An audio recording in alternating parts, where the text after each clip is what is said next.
Twinsanga kuno kubahesia inyangarero mera kangwe nandiwa Bishop Jacob Benga makanisa kefe kalamu be CMI njoba nikolera rikuwa iriyobolla injili ikaluhasia eyonia inunula ikingula orulasi yahuge ngabundu mumwe chanasai banoni ngala TV ya Western Nyota buri Jumapili ichuri ohula saa 12 ende musi ichuri ohula saa 1 uribirra okulingana ku television ino ichakunanda amana nawe na sana kubeze chihabi nori mulwaye manyambwe naona nori ebichungu binafunika byose irire Yesu na amani kanyala bwesimu webare asaya kubariki.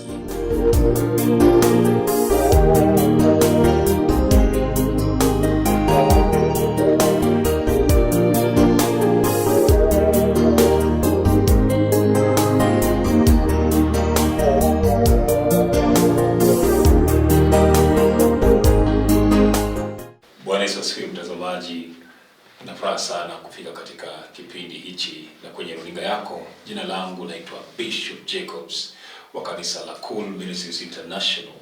Tuko katika sehemu ya Ngomongo hapa Nairobi, na katika maeneo ya Western Kenya pia tuko na makanisa. Katika mji wa Busia tuko na makanisa. Ningependa tuombe. Baba Mungu, asante kwa kipindi cha leo, na muombea mtazamaji ukambariki, ukamtende mema, kwa jina la Yesu Kristo tunaomba na kuamini. Amina. Napenda nikupe nambari ya simu mapema uweze kuandika chini uwe nayo, ili kwamba itafika mahali unaweza kuwasiliana nami. Kipindi hichi ni cha wema wa Bwana, anaenda kutenda mambo mazuri siku ya leo. Nambari yangu ya simu ni 0720695136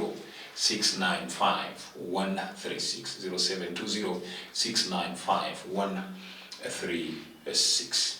Leo ningependa kufundisha kuhusu kuinua madhabahu ya kupigana na misingi ambayo imekakamana, stubborn foundations katika Kiingereza. Kuinua madhabahu kupigana na misingi ambayo ni migumu na ina resist, na imekuwa ni misingi ambayo imepigana na sisi kwa muda mrefu. Mpendwa msikilizaji, inawezekana katika maisha wakati mwingine wewe umeombea jambo, ama umeenda kwa madaktari, ama umetumia marafiki, umepata advice, umepata wosia, lakini ile jambo limekuwa sugu, limekataa kubadilika. Hali yako imekataa kabisa kubadilika. Kuna njia katika maandiko ambayo maandiko yanatuelekeza namna kupigana na misingi sugu ambayo imekataa kubadilika. Misingi hiyo inaweza kuwa ni magonjwa ya kurithi. Labda umezaliwa katika familia ambayo ina magonjwa ya kurithi. Kwa mfano, kuna magonjwa ya sukari katika familia. Baba anaugua sukari, amefanyiwa operation. Mama anaugua sukari, babu alikufa ugonjwa wa sukari. Wewe mwenyewe pia una magonjwa ya sukari, umekatazwa usikule chakula hiki na kile. Ule ni msingi ambao ni sugu, Waingereza wanaita stubborn foundations. Ningependa leo kukufundisha katika maandiko namna kupigana na misingi kama ile na kuweza kuishinda. Ni namna gani tunaweza kupigana na misingi kama ile na kuweza kuishinda? Ni kupitia kuinua madhabahu. Kupitia kuinua madhabahu. Tutaangalia katika maandiko katika sehemu mbili. Maandiko yanaenda kunena na sisi. Kuna Injili ya Luka mlango wa 7 na kuna Matendo ya Mitume mlango wa 10. Tuanzie Injili ya Luka mlango wa 7. Maandiko yanasema kuanzia mstari wa 2 ya kwamba, na mtumishi wa akida mmoja ambaye alikuwa ni mtumishi aliyependwa sana, alikuwa ni mgonjwa hata tayari kufa. Basi yule akida aliposikia habari za Yesu, aliwatuma wazee wa Wayahudi wamwendee Yesu, wamrai ili aje akamponye mtumishi wake. Mstari wa 4. Na wale wazee walipomfikia Yesu, walimrai sana, wakamwambia kwamba yule anahitaji kutendewa jambo hili anafaa na anastahili kutendewa jambo hili. Mstari wa 5. Kwa kuwa analipenda taifa letu, ametujengea sinagogi. Mstari wa 6. Kisha Yesu akainuka akaandamana pamoja na wao. Hata walipokuwa tayari karibia nyumba yake, wakiwa bado mbali, yule akida akatuma marafiki wake kwa Yesu, na wakamwambia Yesu, Bwana, usijisumbue kuingia katika nyumba yangu, maana mimi sistahili wewe uingie katika chini ya paa langu. Mstari wa 7. Kwa hivyo nisijitazama kuwa ambaye ninafaa mbele zako, bali fanya hivi Bwana, nena neno tu na mtumishi wangu atapona. Haleluya.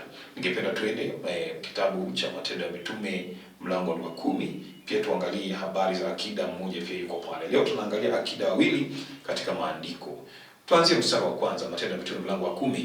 Maandiko yanasema, palikuwa na mtu mmoja ambaye alikuwa anaishi Kaisaria, aliitwa Kornelio. Naye Kornelio alikuwa ni akida mkuu wa kikosi kiitwacho cha Kitaliano. Mstari wa 2. Alikuwa ni mtu mtaua, mtu aliyemwogopa Mungu, yeye pamoja na nyumba yake yote, na alikuwa ni mtu mwenye kutoa matoleo kwa wingi kwa watu wote, na alikuwa ni mwenye kuomba kila wakati kwa Mungu. Mstari wa 3. Ilipofika kama saa 9, aliona waziwazi katika maono, akamwona malaika wa Mungu akimjia na akamwita Kornelio. Mstari wa 4. Na yeye alipomtazama sana akaogopa, akamuuliza, kuna nini Bwana? Ndipo malaika akamjibu, maombi yako na matoleo yako yameinuka mbele za Mungu kama mnara wa kumbukumbu. Na tuombe. Bwana Yesu, asante kwa fundisho hili ninaliombea. Naombea watazamaji wangu, fungua masikio yao, wapatie uelewevu kwa jina la Yesu tuomba. Amina. Leo tunajifundisha namna ya kupambana na misingi sugu ambayo imekataa kubadilika na kuondoka katika maisha yetu. Misingi ya kurithi. Kuna watu ambao wamezaliwa katika jamii ambazo zina umaskini uliokithiri, umaskini uliopita kiwango, na ni umaskini wa kurithi. Kuna watu katika familia ambazo zimefungwa na ulevi uliopita kiwango. Wengine wamesoma, ni maprofesa, lakini ulevi umewaharibia kazi. Ile ni misingi sugu. Kuna watu ambao katika familia ambazo zina matatizo, magonjwa ya kurithi kama vifafa, magonjwa kama high blood pressure, magonjwa kama saratani. Misingi sugu. Unaweza kuhesabu watu 2, 3, 4 katika familia yenu ambao wamekuwa na matatizo kama yale. Mpendwa, kuna njia katika maandiko ambayo inaweza kutusaidia kupigana na misingi ile. Na hii njia ni ipi? Hii njia ni kuinua madhabahu. Leo tunaangalia hadithi za akida wawili. Akida wa kwanza yuko katika kitabu cha Luka mlango wa 7. Maandiko yanatuambia kwamba huyu akida alikuwa na mtumishi wake ambaye alikuwa anampenda. Alikuwa anampenda sana huyu mtumishi wake. Alikuwa na mtumishi wa kuaminika. Na alikuja akaugua hata akafika kiwango cha kuwa tayari kufa. Maandiko yanatuambia kwamba huyu akida alichukua hatua. Aliwaita wazee wa Wayahudi. Na akawaambia, enyi wazee wa Wayahudi, mnanijua. Mimi napenda taifa lenu. Tena nimewajengea hata na sinagogi, yani kanisa ama msikiti nimewajengea. Na mnajua mtumishi wangu fulani ambaye amekuwa hapa, amekuwa ni mtumishi mzuri, lakini kwa leo ni mgonjwa, yuko karibu kufa. Nasikia miongoni mwenu kuna mwalimu ambaye anawaponya wagonjwa. Ningeomba nyinyi wazee wa Wayahudi mwendee na muulize aje katika nyumba yangu aponye mtumishi wangu. Nataka nikukumbushe jambo kidogo mtazamaji, kwamba wazee wa Wayahudi na Yesu Kristo walikuwa si watu wanaopendana. Kila wakati walikuwa katika mabishano. Yesu angesimama kuhubiri, wazee wa Wayahudi wangekuja na kuanza kumpinga. Ni wazee wa Wayahudi walisema kwamba Yesu ni Msamaria na ana pepo. Ni wazee wa Wayahudi ambaye mara nyingi walikuwa wanampinga Kristo kila alipokuwa anahubiri. Wakati ambapo huyu akida aliwaita na akawatuma kwa Yesu, unadhani kwamba walimwambia, ungetutuma kwa mtu mwingine. Wewe ni mtu tunakuheshimu akida. Kwa kweli unapenda taifa letu na umetujengea sinagogi. Lakini huyu Yesu, juzi tulikuwa naye kwa mkutano na tukamlaumu sana. Tukasema yeye ni Msamaria, ana pepo. Tukasema mbona anaponya wagonjwa siku ya Sabato? Anaenda kinyume na imani yetu. Huyu Yesu hatuwezi kwenda pale. Wakapishana wenyewe kwa wenyewe wale wazee wa Wayahudi. Maana walipewa kazi ngumu. Kwa maana wale wazee wa Wayahudi pamoja na Yesu walikuwa na maadui, hawakupatana hata kidogo. Hata baadaye ilipofika ni Yesu anasulubiwa, ni wazee wa Wayahudi walichochea umati na kuambia umati udai Pilato awaachilie Baraba, mwizi, muuaji, mnyang'anyi, badala yake asulubishe Yesu. Wazee wa Wayahudi hawakuwa na uhusiano mzuri na Yesu Kristo. Na hapa kuna mtu ambaye alikuwa anawapenda wazee wa Wayahudi. Amewajengea sinagogi, anawapatia matoleo, anashughulikia mahitaji yao. Na huyu mtu alikuwa na tatizo. Wazee wa Wayahudi wakajipata katika shida kubwa. Lakini miongoni mwao kuna mmoja aliongea na hekima, akawaambia, nyinyi wazee wa Wayahudi, kuna jambo hapa hamjui. Hata kama juzi tuliita Yesu ana pepo na ni Msamaria, hata kama jana tulisema anaponya siku ya Sabato, twende tumwambie sio sisi tunahitaji kusaidiwa. Kuna mtu mwingine ambaye anatulazimu tuje kwake, na huyo mtu anastahili. Walisema hivi, walimwambia Yesu, huyu mtu ambaye tumekuja kukuletea habari zake anastahili kutendewa muujiza. Bwana asifiwe. Mpendwa, kumbe inawezekana ujifikishe mahali, ujiweke katika kiwango ambacho hata maadui wako wakikuangalia watasema lakini huyu anastahili, Mungu ambariki. Inawezekana ujiweke katika kiwango hata shetani mwenyewe ambaye hupinga watu wasibarikiwe aseme ya kwamba huyu mpendwa, kiwango ambacho amejiweka huyu anastahili, Mungu ambariki. Ni kiwango gani hicho? Ni kiwango gani hicho? Walipomwendea Yesu, walimwambia Yesu, yule akida anastahili kufanya muujiza kwa sababu mmoja, anapenda taifa lao. Bwana asifiwe. Taifa la Israeli analipenda. Je, unapenda habari za Yesu? Je, unapenda injili ya kupeleka watu juu mbinguni? Ukipenda habari za Yesu na injili yake, basi unapenda taifa la Mungu. Unapenda taifa la Mungu. Jambo la pili waliambia Yesu ni kwamba yule mtu amewajengea hata sinagogi. Amewajengea sinagogi. Kujenga sinagogi ni kama kujenga kanisa leo. Mtu mmoja ajenga kanisa la milioni 50, milioni 100. Tazama, Yesu aliposikia habari zile kwamba huyu mtu, jambo la kwanza, anapenda taifa lao. Jambo la pili, amejenga sinagogi, hakuongea. Nadhani Petro alijaribu kumzuia Yesu, akamwambia Yesu, chunga hawa watu wakora. Wanaweza wakakudanganya wakupeleka mahali na baadaye wakushika wakuu. Sijuzi walikuwa wanataka kupiga na mawe. Maandiko yanasema Yesu hakuongea jambo lolote, aliinuka na kuanza kutembea na wao. Ilikuwa ni jambo la ajabu. Ati Yesu na wazee wa Wayahudi wanatembea pamoja. Wazee wa Wayahudi na ndevu zao. Wazee wa Wayahudi na kanzu zao. Wanatembea pamoja na Yesu, pamoja. Yesu ambaye walikuwa wanamtafuta kumpiga mawe. Yesu ambaye walikuwa wanamtafuta kumuua. Leo wamefanywa kitu kimoja, kwa sababu katikati yao pametokea mtu ambaye anajua siri ya kuinua madhabahu. Madhabahu yanainuliwa kwa namna gani? Madhabahu yanainuliwa kwa maombi na kwa matoleo. Maandiko yanasema kwamba Yesu aliondoka na akaenda akamponya yule mtoto, yule mfanyakazi wa yule akida, bila kuongea jambo lolote. Kumbe unapoinua madhabahu yanakufanya mbele za Mungu unakubalika. Unakubalika. Hata kama katika familia yako kumekuwa na msingi wa kujinyonga, watu wamekuwa wakijiweka kitanzi, wakijiweka kitanzi, na sasa unaanza kuonyesha dalili za kujiweka kitanzi. Ukiwa ni mtu mwenye kuinua madhabahu, hilo pepo la kuweka watu kitanzi lenyewe litaongea na Mungu. Litapiga kelele lisema, huyu haliwezi kumuua, huyu anastahili, maana anapenda mambo ya Mungu, anapenda kazi ya Mungu, tena ni mwenye kutoa matoleo, ni mwenye kuinua madhabahu. Hebu tutazame kwa maandiko ikiwa kweli madhabahu huinuliwa kwa kuomba na kutoa. Matendo ya Mitume mlango wa 10. Mahali ambapo tumesoma, tumepata kuna akida wa pili. Bwana asifiwe. Tumepata kuna akida wa pili pale ambapo tumesoma. Maandiko yametuambia kwamba huyu akida wa pili alikuwa ni mtu mtaua. Mtu ambaye anamuogopa Mungu.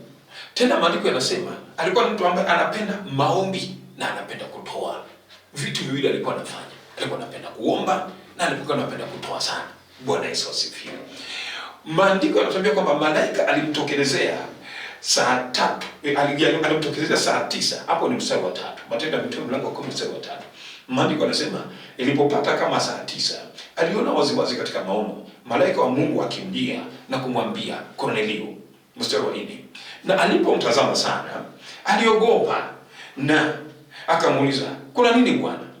Kisha akamwambia, maombi yako na matoleo yako yameinuka mbele za Mungu kama mnara wa kumbukumbu. Hii ni ripoti ya malaika.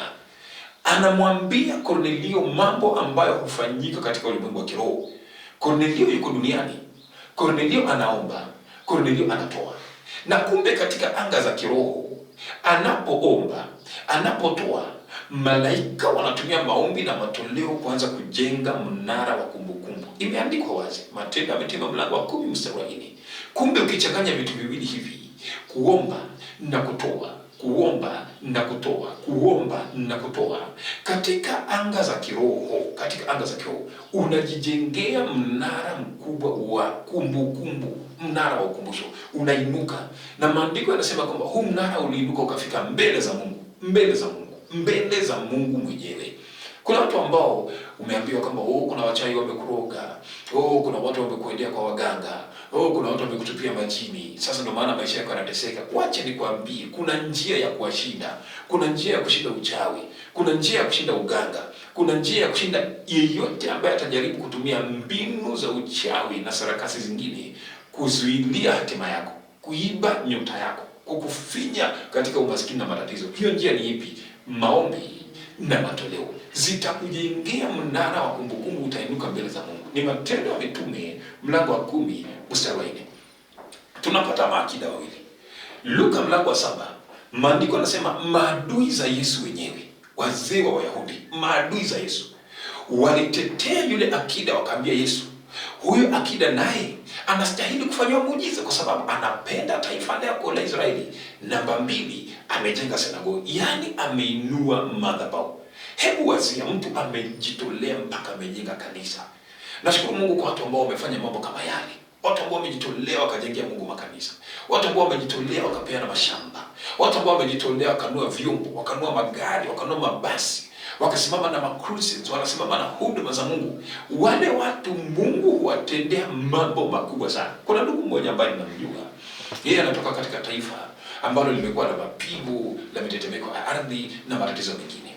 Huyu ndugu ni ndugu Mwafrika tu kama sisi, lakini amekuwa ni rafiki yangu na amekuwa ni mtu mwenye anapenda sana kuomba na kufunga. Ni mtu ambaye anapenda kufunga na kuomba na pia na kumtolea Mungu. Anapenda sana kumtolea Mungu. Mwaka uliopita alinipigia simu akaniambia, Bishop Jacob, tafadhali nikumbuke kwa maombi. Nikamuuliza tatizo ni gani? Akasema no, nimuombe tu, kuna jambo ambalo linamsumbua, anaenda kwa daktari. Sisi tukaingia kwa maombi tukamuombea. Lakini tulijua huyu ndugu anapenda sana kuomba na kumtolea Mungu. Alienda kwa daktari, akapimwa, akapewa tena appointment, akarudi siku nyingine. Aliporudi siku ya pili ilikuwa afanywe upasuaji, daktari akamwangalia tena. Kumbe huyu jamaa alikuwa amepatikana na kansa ya tumbo kule kwa kwenda nje. Alipatikana na kansa sehemu ile. Na walikuwa wameamua wanaenda kufanyia upasuaji. Walipompima mara ya pili wakapata kansa ilikauka kabisa, akona tumbo jipya. Mpendo, inawezekana hata kansa yenyewe ikatai. Ikitumwa ikuje ikushambulie yenyewe ikatai, iseme yule mtu mnanituma kwake simwezi. Kwa sababu jambo la kwanza, anapenda Mungu, anapenda mambo ya Mungu na ni mtu mwenye kutoa. Angalia kitabu cha Luka mlango wa 7.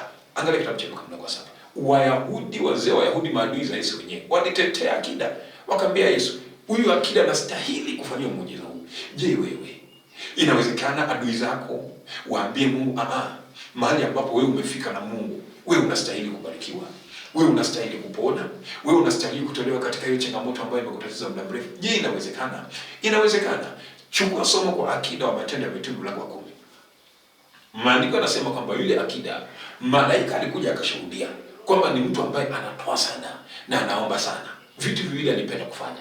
Na katika maisha yake kulipoangaliwa mbinguni kukapatikana kuna kitu kimoja ambacho hakiko. Alikuwa amebarikiwa na kila kitu ulimwenguni. Amebarikiwa na afya, amebarikiwa na kazi, amebarikiwa na watoto, amebarikiwa na mke, lakini alikuwa hajaokoka. Bwana Yesu asifiwe. Alikuwa hajaokoka. Nasi basi malaika akatumwa, akamwambia atume aitishe Petero aje amhubirie. Bwana Yesu asifiwe sana. Najaribu kuangalia na kujiuliza, kuna mtu ambaye pia katika Agano la Kale pia alitumiwa malaika. Huyu mtu anaitwa Danieli. Danieli alikuwa ni nabii wa uzao wa Wayahudi. Mtu ambaye pia alikuwa ni mtaua, alikuwa ni mtu msafi, hakupenda kula vyakula vya kawaida, hakupenda kujichafua, hakupenda kujinajisi, aliishi maisha ya kujitenga kabisa, usafi. Yeye pia katika kitabu cha Danieli mlango wa 10 alitumiwa malaika. Lakini malaika wa Danieli alichelewa siku 21 katika anga. Maandiko yanasema malaika wa Danieli alipokuwa anashuka, alifika kule anga, katika anga akapata kuna mapepo pale juu kabisa katika anga, na wakampiga roadblock. Wacha nikwambie, madhabahu yanapoinuka, juu ya kila madhabahu kuna roho. So wakati yule malaika aliposhuka, alikutana na mapepo wamekaa katika anga. Kilichowainua mpaka pale juu ni nini? Ni madhabahu. Kumbe katika ile eneo la Babeli ambako Danieli alikuwa anaishi, kuna watu walikuwa naamini na kuomba imani na itikadi za kimapepo, na walikuwa wanatolea kafara yale mapepo, wanachinjia kondoo yale mapepo. Maandiko yanasema sadaka ambazo watu wa mataifa hutolea mapepo na si Mungu. Maandiko yanasema vile. Kwa hiyo walikuwa wanachinja kondoo, wanachinja kuku, wanatoa kila aina ya kafara kwa madhabahu ya giza. Na kila wanapofanya vile, Kila wanapofanya vile, madhabahu ya giza yanainuka. Inawezekana watu wa giza wakainua madhabahu kukupita wewe uliye wa Mungu, usipojua siri ya kuomba na kutoa. Wakristo wengi sana leo wanapinga sana mambo ya matoleo, kwa sababu wanasema kuna wale wahubiri ambao ni wakora na ni wajanja, wanatumia mambo ya matoleo kufanya mambo yao. Hilo ni tatizo lao. Ni Mungu atawauliza walifanyia nini matoleo yao. Wewe lako ni kutii neno. Angalia huyu akida wa kitabu cha Luka mlango wa 7. Kupitia kutoa kwake na kujenga sinagogi ambalo leo ni kanisa, Bwana asifiwe, ilifanya hata maadui wa Yesu wenyewe wamwambie Yesu, huyu anastahili kutendewa. Hawa wazee wa Yahudi walikuwa ni wale wahubiri wakora. Maana Yesu alikuwa anawakemea kila wakati, akiwaambia ole wenu Mafarisayo, ole wenu Masadukayo, ole wenu wazee wa Yahudi, mnafundisha hivi na mnatenda hivi. Lakini ilifika mahali wale maadui wa Yesu waliambia Yesu, huyu mtu anastahili kutendewa muujiza. Kwa nini? Alikuwa mtu ambaye alikuwa anatoa, na alikuwa anatolea hawa wazee wa Yahudi, hawa wahubiri ambao ni wakora. Lakini kwa sababu walikuwa wanafundisha neno la Mungu, neno la Mungu lilitetea yule mwenye kutoa. My friend, maisha ni yako. Ukikutana na saratani, hiyo inakukula vile ambavyo mtazamaji wangu ambao unatazama inakukula, kitakacho kutetea ni hiyo imani ambayo uko nayo ndani ya Kristo na madhabahu ambayo umejiinulia. Wacha nikwambie, nyuma ya kila tatizo ambalo ni sugu kuna madhabahu. Kuna madhabahu ya giza. Wakati Danieli alikutana na tatizo sugu la malaika wake kuchelewa 21 days, kumbe kulikuwa na madhabahu ya giza yaliinuliwa na wale makuhani wa Babeli. Wale makuhani wanaenda kwa uganga, wanaenda kwa uchawi, wanaenda kwa majini, wanafanya mambo usiku, wanaomba itikadi za kimapepo usiku, wanatoa sadaka na kafara. Wewe unapokataa kutolea Mungu, adui yako naye anatoa ng'ombe mzima kwa mganga. Akienda kwa mganga, anasema kuna mtoto wa fulani amemaliza university, sasa anataka kwenda ng'ambo apate kazi, na anasema yeye hataki ile mtoto aende ng'ambo. Mganga anamwambia leta ng'ombe 7. Yeye hata complain, hata lalamika. Ataambia mganga, ng'ombe 7 zitaweza kufunga mtoto asiende ng'ambo, abaki maskini, aende kuokota makaratasi town kama chokora. Mganga anasema ndio. Jamaa anaambia mganga, hata ungeendesha ng'ombe 14 tuharakishe hii maneno haraka. Na huyo ni mtoto wako anaenda kuinua madhabahu katika giza. Umemsomesha, amefika university, amepita, anataka kwenda ng'ambo. Kidogo mambo yanafanyika, mtoto anaruka kichaa, anaanza kuokota makaratasi katika takataka, anakuwa chokora. Ni madhabahu ya giza aliinuliwa, na wewe uko pale. Kanuni ya kutoa unaidharau. Leo nimekuja nikufundishe kwamba katika kanuni ya kuomba na kutoa kuna siri pale ya kuvunja madhabahu sugu ambayo yamefunga jamii katika minyororo, yamefunga familia katika magonjwa ya kurithi, katika matatizo ya kurithi. Pale kuna siri. Wachana na wale wengine ambao wanakataa mambo ya kutoa. Sisi tunajua faida ya kutoa. Tunajua faida ya kutolea Mungu. Ukija ukae na mimi pole, nitakwambia siri ya kutoa, yale mambo nimeona Mungu akinifanyia mimi binafsi na familia yangu kupitia kwa kutoa na kumuinulia Yesu madhabahu mazito. Haleluya. Huyu akida wa mlango wa 7 kitabu cha Luka, maadui za Yesu waliambia Yesu anastahili. Inawezekana wewe ni mtu mwenye unaomba na mtu unamtolea Yesu mpaka ifike mahali hata majini yakitumwa kuja kukuua na ajali yanakataza ile mganga, anamwambia hapana, huyu mtu anampenda Mungu wake, sisi hatuwezi kwenda kule. Kuna hadithi moja acha nikwambie ya mama moja ambaye alikuwa ni mshirika wetu. Huyu mama alikuwa ni mtu mwenye kupenda sana kutoa na anapenda kuomba pia, na kuja kesha anapenda kuomba. Alikuwa anafanya biashara, anauza jinsi ambavyo watu hufanya biashara, wanauza. Na alikuwa anauza sana, nashukuru Mungu maana alimpenda na akamsaidia. Adui zake, majirani zake walikuwa wanafanya naye biashara, wakaamua kumwendea kwa mganga. Ili kwamba wazuie huyu mganga afunge biashara za huyu mama, zianguke. Basi wale wamama wawili walienda kwa mganga, wakaingia kwa nyumba ya mganga. Pale kuna sebule, unangojea waiting room, wagonjwa wako pale.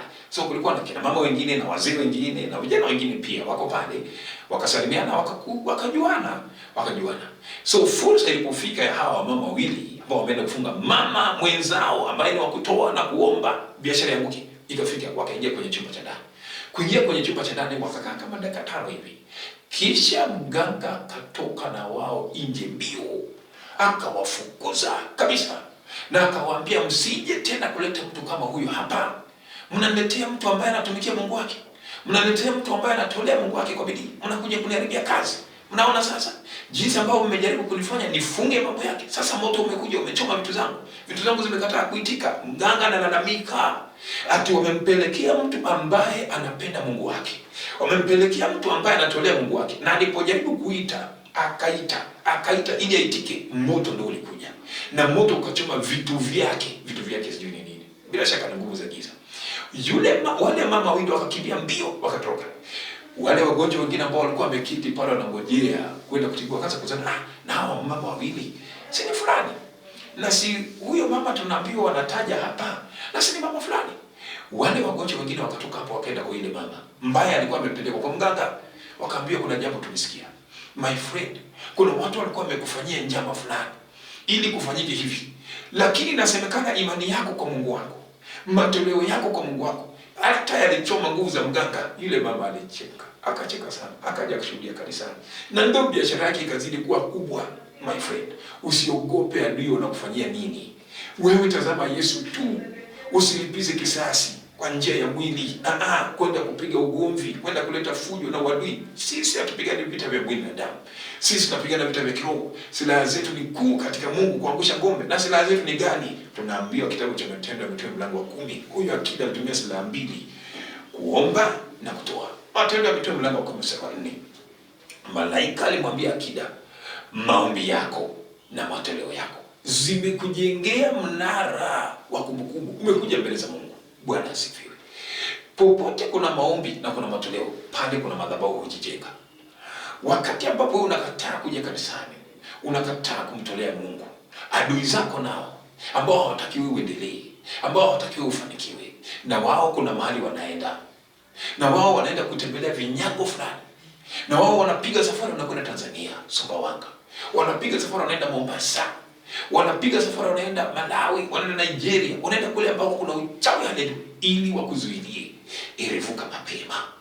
Jifunze kuomba na kumtolea Mungu. Unapokuwa ni mtu mwenye kuomba na kumtolea Mungu, mambo ya kupishana, siasa, matoleo, nani nakula, hiyo si tatizo lako. Hiyo si tatizo lako. Wewe jijengee madhabahu kama yule akida wa mlango wa 7 wa kitabu cha Luka.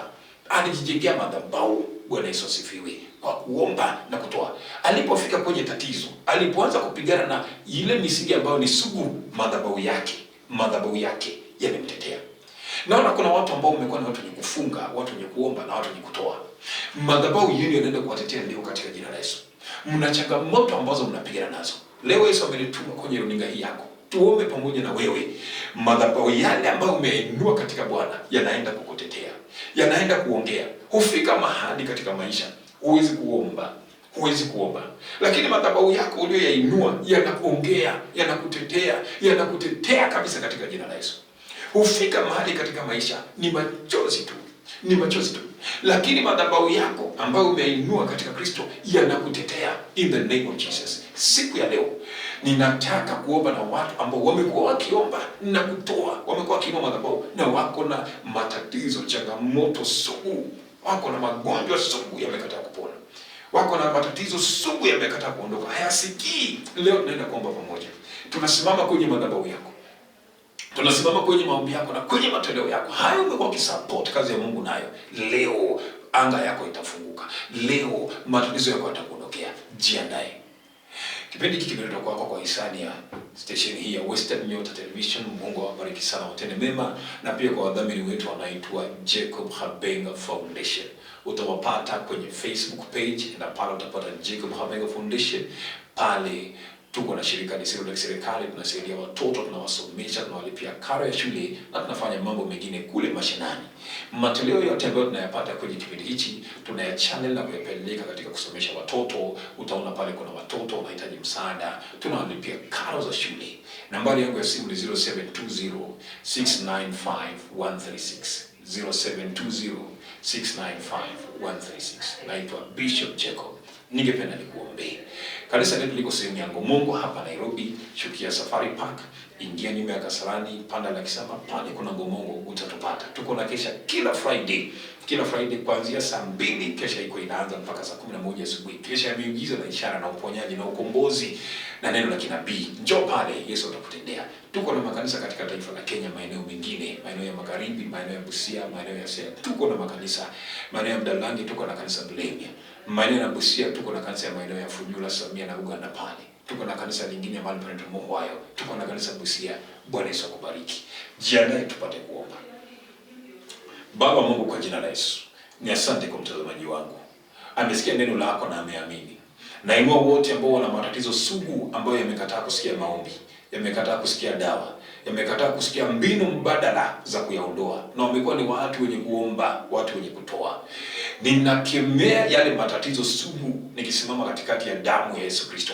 Nainua sauti ya madhabahu ambayo wapendwa hao wamekuwa wakiinua: matoleo, fungu la 10, zaka, kujenga makanisa, kununua vyombo, kuchanga changizo za magari ya makanisa. Ninatangaza kwa sababu ya kutoa kwao na kuomba kwao, uacha wapone kwa jina la Yesu. Naona kuna mtu una tatizo la uti wa mgongo, una tatizo la uti wa mgongo, uti wako wa mgongo una tatizo. Pale kuna tatizo sugu, huo mtu wa mgongo katikati ya mabega yako umekuwa na tatizo. Naona Yesu anaguza pale kwa jina la Yesu, mgongo huu unapona. Paralysis ambayo ulikuwa ukisikia katika miguu yako imekuwa imedhoofika, haina nguvu, imeondoka kabisa kwa jina la Yesu Kristo. Yesu anakutetea, Yesu anakupigania. Ni kwa ajili umekuwa ni mtu mwenye kuinua madhabahu, ni kwa ajili umekuwa ni mtu mwenye kuomba, ni mtu mwenye kumtumikia Mungu, ni mtu mwenye kuonyesha upendo katika jina la Yesu. Naona kuna biashara zinapanuliwa in the name of Jesus. Kuna biashara zinapanuliwa, kuna biashara zinapanuliwa, kuna mabiashara yanapanuliwa kiwango cha juu katika jina la Yesu Kristo wa Nazareti. Naona kuna mtu umekuwa kufanya biashara ndogo ndogo, na umekuwa kitamani kufanya biashara ya export na import. Yesu anakuinua na kupeleka pale. In the next 3 days utaalikwa, na wale watu ambao watakualika watashare na wewe business plans zao, na katika zile business plan utapewa fursa ya kuanza kusimama na kazi hiyo, na Mungu atakubariki sana na kukuinua. Endelea kuomba, endelea kutoa, endelea kuinua madhabahu. Naona kuna watu ambao walikuwa wamefutwa kazi bila makosa, lifutwa kazi bila makosa, ni fitina uliyowekewa. Naona unaitwa, simu inapigwa na unaitwa.